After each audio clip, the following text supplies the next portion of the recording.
lo hago de una vez. Le pido perdón. Y si nos están viendo por la internet, el pastor es de nuestra hermana República de Haití. Y yo como pastor dominicano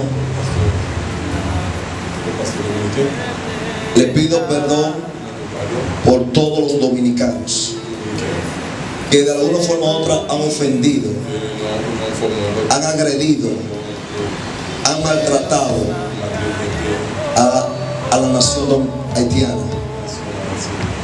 Tal como dice la palabra, mi pueblo perece por falta de conocimiento.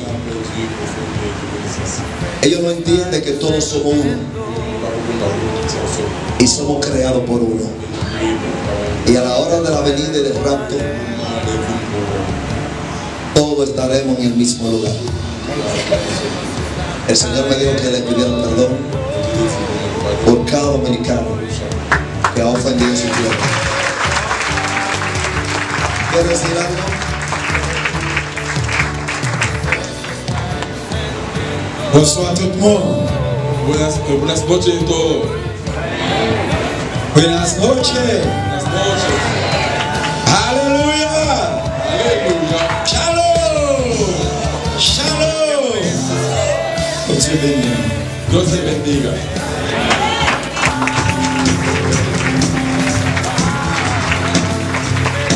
Muchas gracias, pastor. Un placer.